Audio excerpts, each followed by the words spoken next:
Hello and welcome to another episode of Cruise's On a Knife Edge podcast. Today we are joined by a really good friend of ours, Joseph Fallowfield, who is the head chef of the Housel Bay Hotel on the Lizard, and he has also been a participant on BBC's Great British Menu.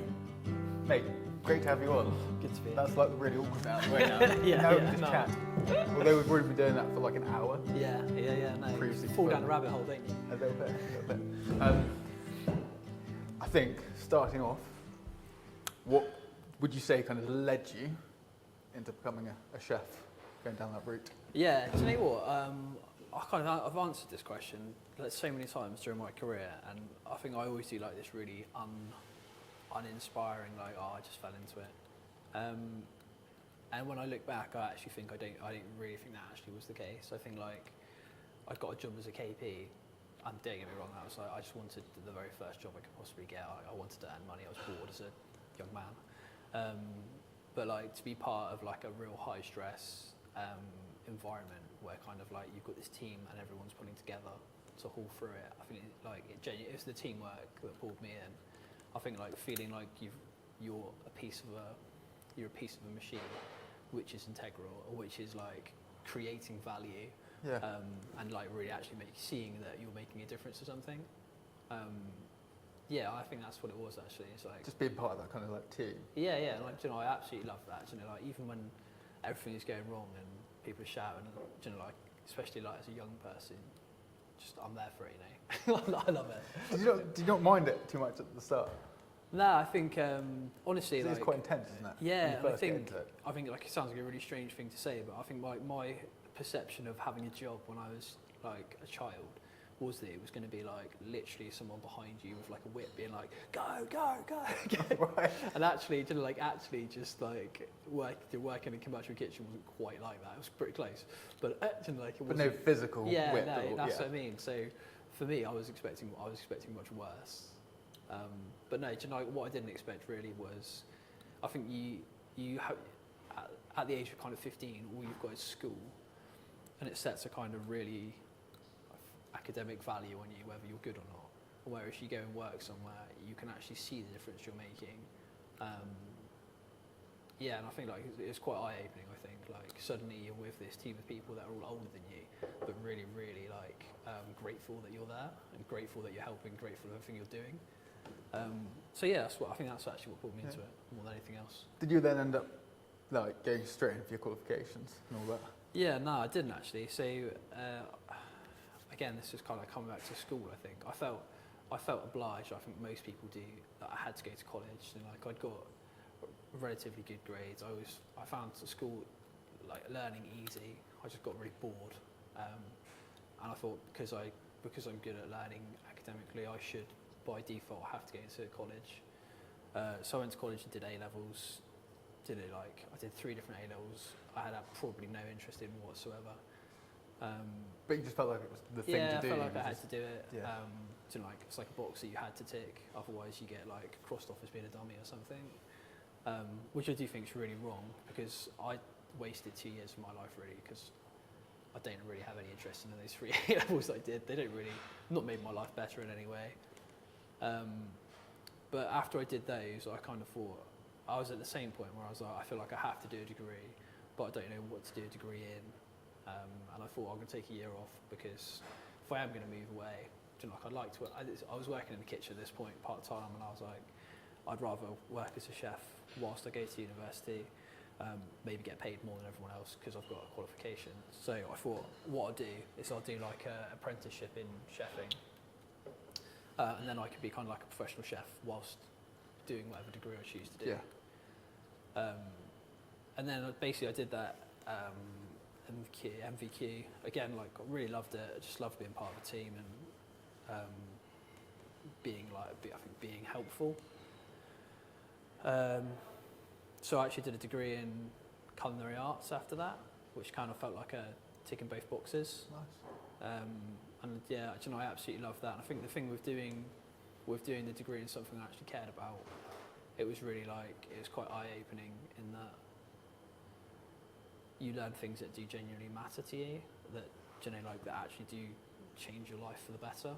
I think if you care about what you're learning, Yeah. You put much more into it, didn't you? Yeah, no. I mean, I still think I was really, really immature at this point in my life. I was very much like, I was late to all the lectures, I'd hardly ever turned up.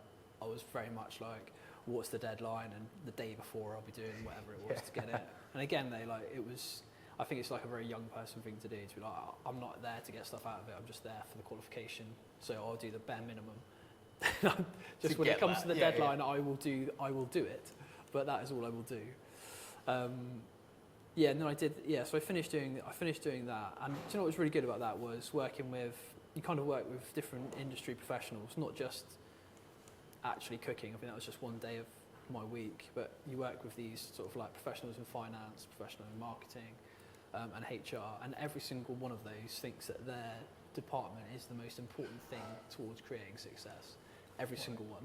So they like the chef would be like, it doesn't fucking matter what your marketing's like. If you've got the best restaurant in the area, you're going to be busy. End of. So don't even worry about those other lectures. You go to the marketing and they're like, doesn't matter how good your restaurant is. If no one hears about it, or if someone else is pitched you to the post. And the same with HR. They're like, you're not going to get the best team unless you have the best HR. And that's it's still like, it's really interesting to see everyone's different opinion on what creates something that's successful. So kind of like what I'd done there was I kind of like dabbled. The degree kind of entailed a little bit of business as well. So I did a BA in business after that.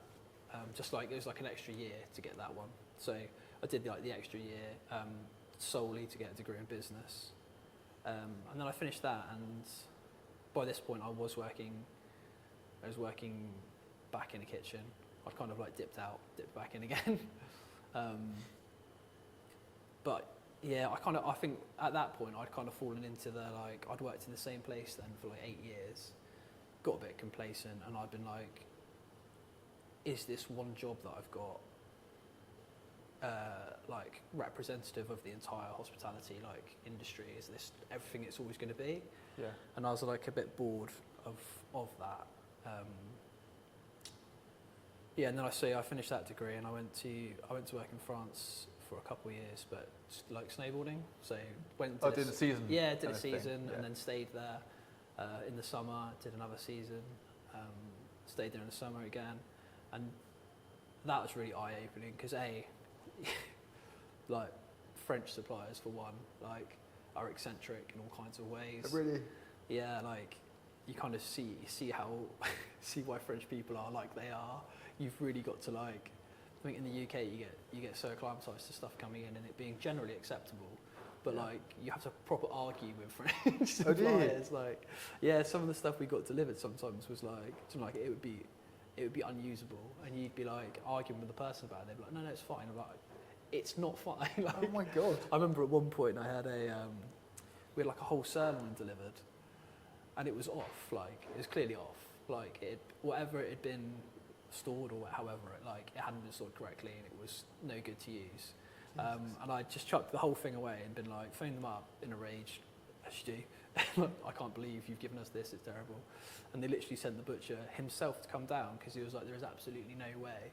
And then I spent the first 2 hours of that day digging through this biffa bin to the very bottom to get try this and get thing the sirloin. out. Get it out, open it up, and the guy's like, oh god, yeah, it's off. And I'm like, I know. So you had to go through all of that. Yeah, You literally had to be bin digging to prove a point. They're like that kind of with everything. You specifically asked for something, and they go, you didn't ask for that. And you go, yes, I did. And you've got that language barrier as well. But I really love that, and also the lifestyle over there in the mountains, even in the summer, it's so healthy. Everyone's so healthy. Everyone's going. Everyone's active and they're doing things. Yeah, everyone's going out for these walks, and the landscape you see. In the winter it's bright white snow, which is obviously picturesque and beautiful, but then in the summer it's just so bright and green and flowers everywhere, and you've got wild strawberries growing in the hedges and things. Wow. So it was the most picturesque place and lifestyle. But then after that I'd come back in between the seasons because they got a little rainy inter season where there's nothing going on in the town there. So I'd come back to Porthleven. I actually worked for a man called Stuart Eddy who owned the Victoria Inn. And he'd actually come from the Manoir previously. So No way. yeah, back in the day. So yeah, I can't remember the exact dates, but A while back. yeah, Stu's actually going to be here at 2. Actually, he works here now. No way. He's got a new business he's opening soon, but just in the meantime, he's been helping us out. But I worked for Stu, and that was really eye-opening. So I think up until that point, I'd worked in really casual places. It didn't really have any set standard. They were just like, "Can you make This sort of food. yeah? And Can you make a carrot soup, please?" And it doesn't really Yeah. matter how that turned out. They were going to be like, "Oh, brilliant! He's made a carrot soup." Whereas Stu was very much like, "Can you do this exactly like this?" so he had actual, like, proper standards. And Yeah. Do you know, like I like to think of it as getting like a chef iron and like proper ironing the creases out. It was uncomfortable. That's a good way to describe it. Yeah. But he definitely he kind of like created this real base sort of foundation of knowledge, I think, and like and sort of like personal standards, I think, which was really eye opening. But then Stu said to me, he was like, "Jay, like you're a good chef and stuff, but your CV's very like patchy." He's like, "If you actually want to take this job seriously, you need to get like a sous job and like stay down, buckle down, and like stick with it." So he convinced me to stay basically in Porthleven, which was probably like the best decision I could have made. Stayed there for I think 3.5 years, and I'd kind of like really gained confidence during that time. And I'd done a couple of sideline competitions, which were really good as well. Yeah, because you've got no concept of if you're good or not. I don't think. I guess until you compare to other chefs. Yeah, and then were, even then, you know, like I think that you kind of like you fall into a dangerous world comparing yourself with other people, but. I had no idea what anyone else was like. Do you know, whether I was a 1 out of 10 or a 2 out of 10 or a 5 out of 10, like you'd no concept whatsoever what everyone else was like. So it's really interesting to see, like, to meet other chefs and see what they were doing. But yeah, then I kind of like, again, I got a bit complacent, I think a bit bored, and I was like, I kind of want to learn more, do more. I kind of felt like I was doing the same thing day in, day out. And Jude was just next door with Kota. So I went to work for Jude for a year. No way. Which was Jude's a legend. Yeah. Yeah. Do you know, Jude is so like he's such a character as well. And you know, like I really loved that, and that was really eye-opening. One of the reasons I'd wanted to go there was kind of like the style of food was more fine dining, but also Jude's style of cooking is Asian, like Asian contemporary. Like he's got these Japanese ingredients, these Korean ingredients. And I actually went to go and I remember like the first week being there, and Jude was like, "Can you just grab I can't remember what it was or how to pronounce it." And I was like, "You're gonna have to explain to me what that is and what type of container that's going to be in."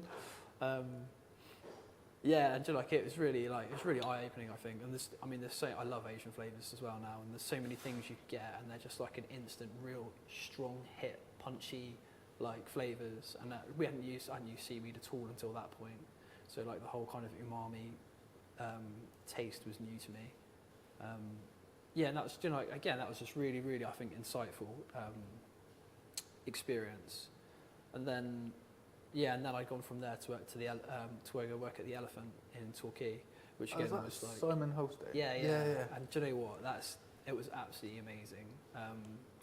I'd kind of had a baby.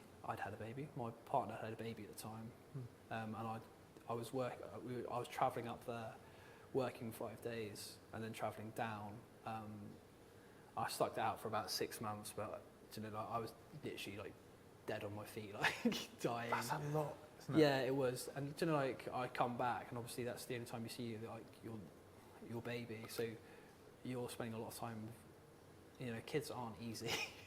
So you're not sleeping well on your days off that you have got.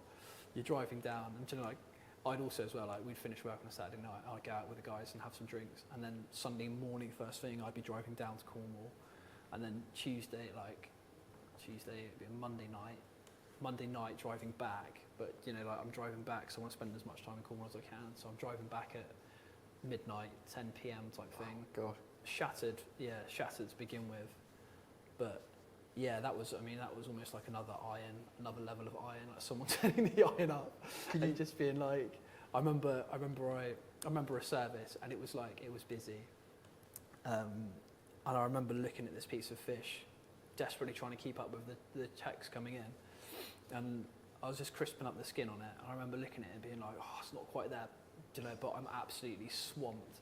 And I literally remember thinking that and passing it up to the boss and being like a little bit like, oh, is that going to be good enough?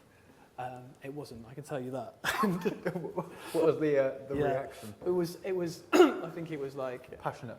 Yeah, passionately in disbelief that I had sent this piece of fish up that hadn't had the skin crisped up correctly. And, you know, like, it might not be, I think irons aren't comfortable. It's not a comfortable experience to make a mistake.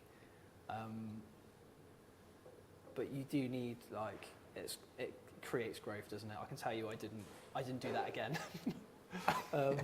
for as long as I was there. But it kind of really, I think it really instilled, like, I think at that point I could cook things, like, perfectly, but I wasn't doing that every single time. I was, you know, like, if I concentrated, it would be perfect. But generally I was going for like an 8 out of 10, and that was good enough for me. Whereas, yeah, working with Simon was literally, it has to be perfect, and he didn't understand why it wouldn't be, because you can, so why wouldn't you? Like, why wouldn't it be perfect every time? Like, and I really get that. And it's also so organised. It's very much like people say, oh, is that how you base your kitchen? And, you know, I would love to say that is what we do. I would say that we try to. Does it just flow like? Yeah, really I think he's a very organised guy. You know, like, everything is very clear. Everyone's roles are very clear. Yeah, I remember we did a couple of functions. One was at the Norwegian embassy. I remember before doing it, it's just I've got so much faith that he's organised everything to the absolute T. I'm like, this is going to be a breeze. Like, whatever it is, it's going to be a breeze. So it's actually going to be relatively stress-free, because he's kind of, I know for a fact, without even thinking about it, he's handled absolutely everything. Yeah, and it was, you know, it was. I was literally, to be fair, I think I got the real golden straw for that one, because it was like, we need someone to be standing out in front of everyone, slicing some like gravel axe. And I was like, no one else wanted to do it, and I was like, I'll do it. But obviously, then that's your only job really, because you can't be trying to smash prep out at the same time as... And then running back and forth. Yeah, so like, I'm almost the person that's job it is to stand there and chat to people whilst taking all the credit for this, for all the prep that everyone else has done. Were you faking like a sweat as well? Just like, yeah, brutal work. Cool, it's pretty sunny out here. Yeah, no, it was really good. Like I say, yeah, it's definitely like that level of, I'm not naturally that organised a person, and I'll never be that organised, but it's certainly like a level that I put the effort to try to get to. Oh wow! Can you see? Level. Because you've worked in like 3 rosette, haven't you?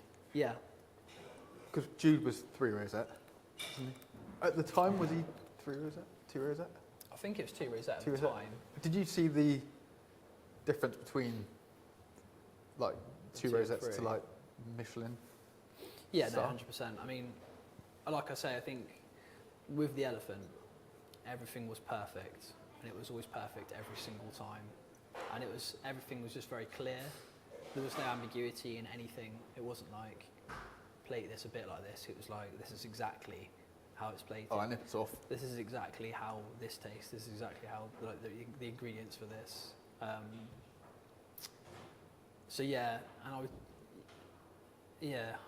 think the main thing really is that, like, the consistency of quality. It was every single thing was perfect every single time. Wow. Did you have to have? Because I know when I was chefing a while ago with Tom Bennett's, we got to a point where we had almost like a folder full of photographs of each dish, so everything was like the same. That was when we were trying to go for like 3rd rosette and push. Did you have that as well? Or? Yeah, no, it wasn't more like that. I'd say that this is kind of another thing actually about Holstein.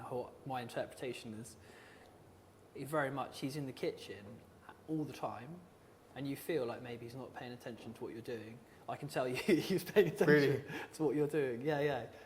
Very much, I think, gives the ambience that you're in control of your section, and very much the pressure's on you to handle that.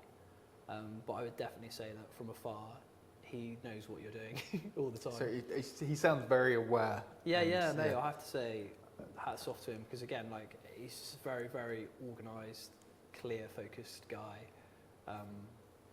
I'm not that focused or clear. You know, I've got 100 things going on in my head. I'm scatty as anything. But you know, like, it's nice to see something and to see how well it could work if we could just get right. Yeah, if we could just concentrate a little bit more. Yeah. If Simon was watching this, Yep. and there's one thing you could say to him about your time at the Elephant, what would it be? I'd say sorry. Sorry, and that's it. Just sorry. Sorry for that stress. Yeah.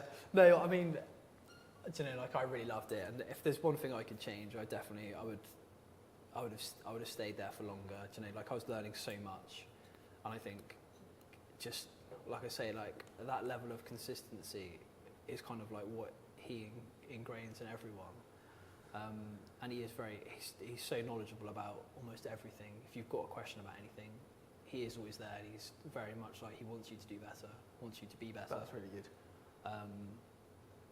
So yeah, I think if anything, you know, like, looking back, I probably would have asked more questions and been more inquisitive, but I think everyone gets stuck in this thing where they don't want to feel like they're stupid by asking something that could be obvious.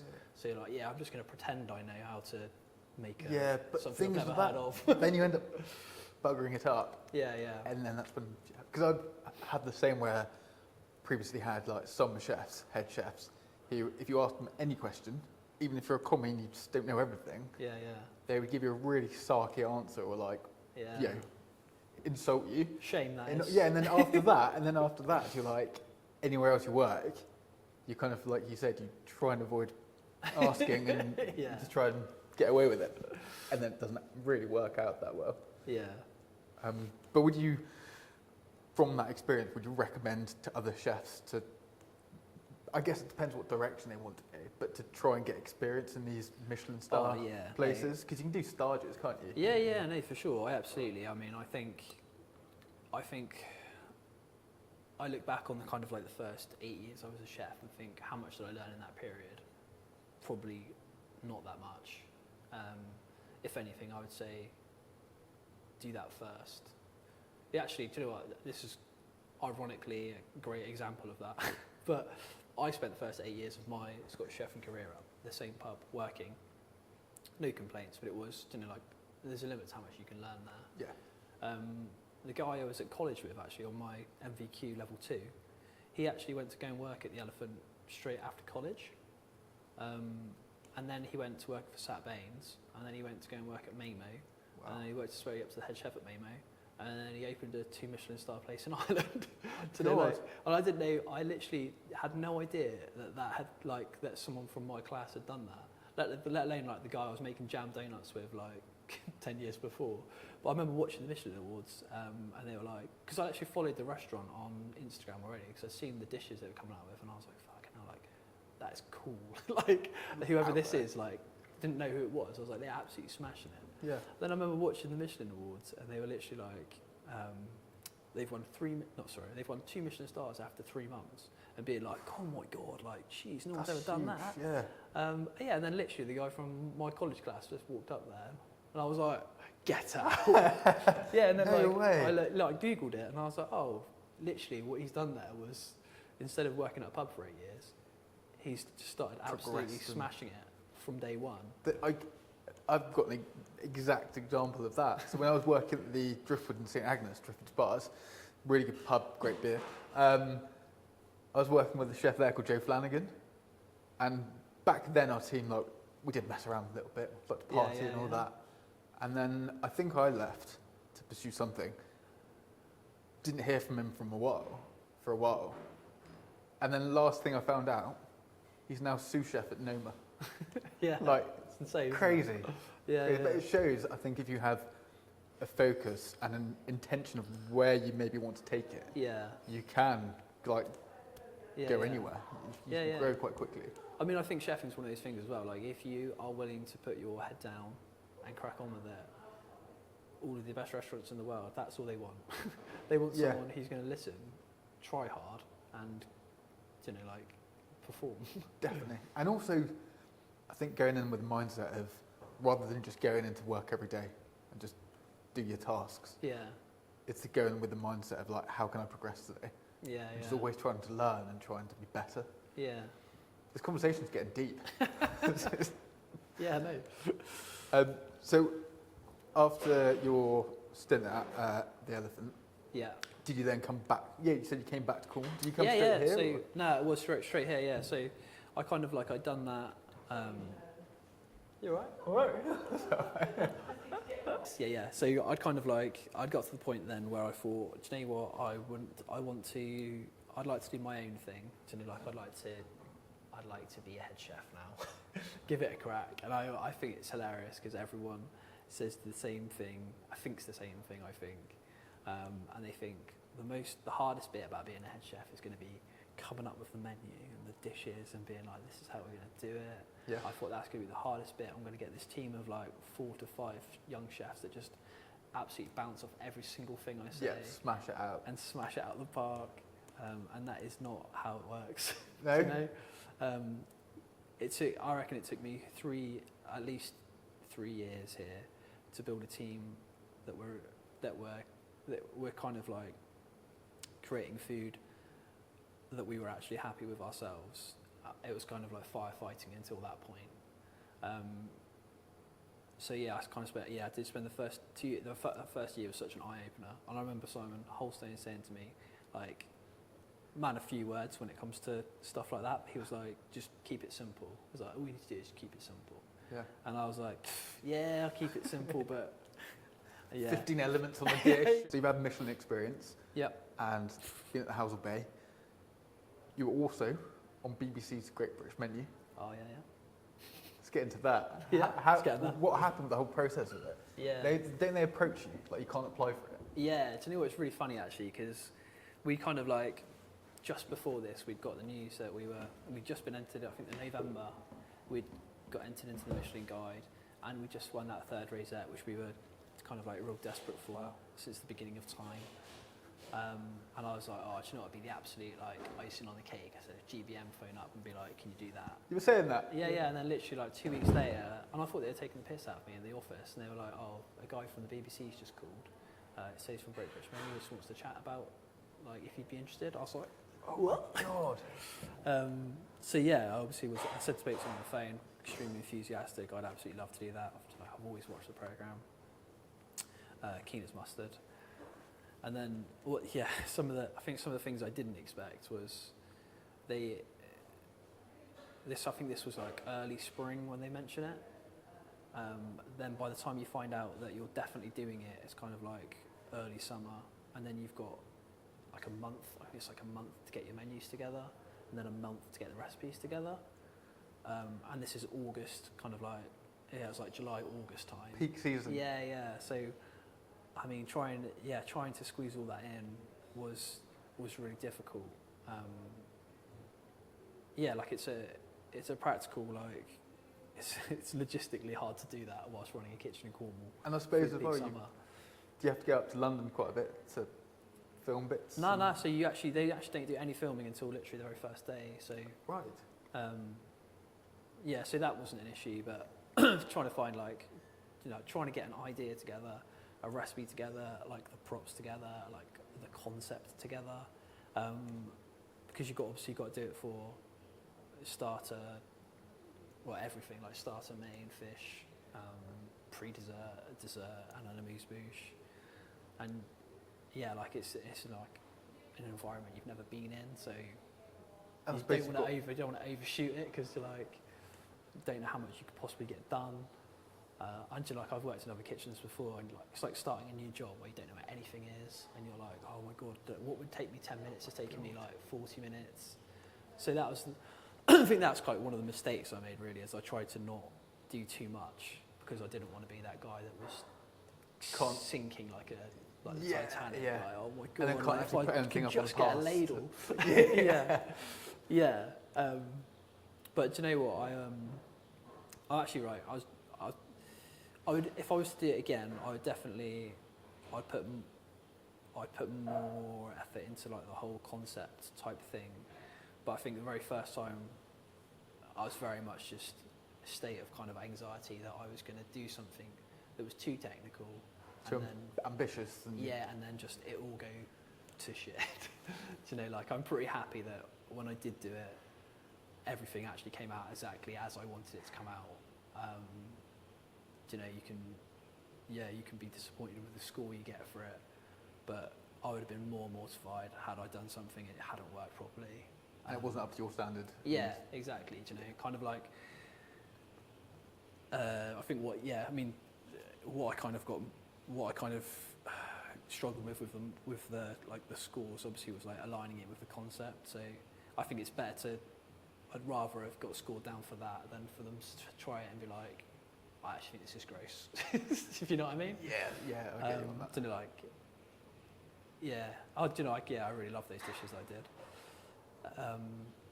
What is really weird about doing it though, I think, is being in such a confined space with so many other head chefs, because you don't ever get that. We work in kitchens where we're the head chef, and everyone's generally quite respectful of your opinions. You're kind of like, you know, if you say it's crap, then it's crap, or if you say it's good, it's good. Whereas you've got four other head chefs that are kind of top of their game, all with differing opinions on what good is. I actually kind of find that quite daunting to be like everyone's trying your dishes and being like, is it good or not? And you're like, well, I thought it was good. What do you think? So yeah, that's kind of like something that's really important to me, is like what the other guys kind of said. It's really nice because you don't know during the filming what they're saying. So it was nice when it come out. You know, like, no one was saying like, oh my god, it's really good, and then to the camera being like, oh, it's awful. Like it's the last thing you want to watch. But also just in general, I think like I watched the episodes and I think it. To be fair, it felt like it looked. Do you know? Really? Yeah, like they've not like edited it to look a certain way or to make you look bad or anything. That's how it is. Yeah, like I think they've been kind of very fair with the editing, which I think is really, which is really good.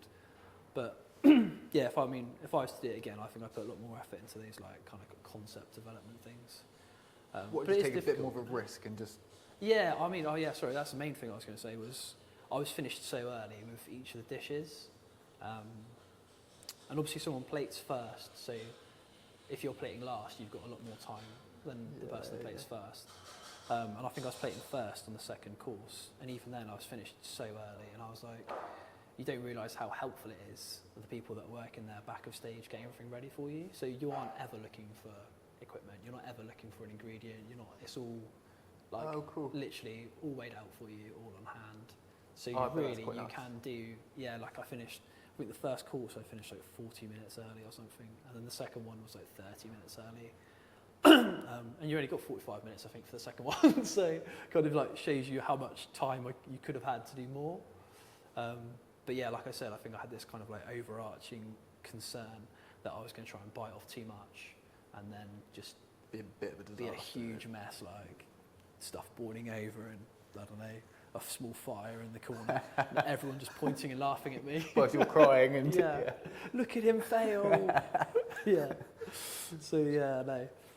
But do you know what? I think another thing that people don't tend to mention, or that I've seen, is how amazing the back of house crew are. They're so helpful and like supportive about everything, like for everyone.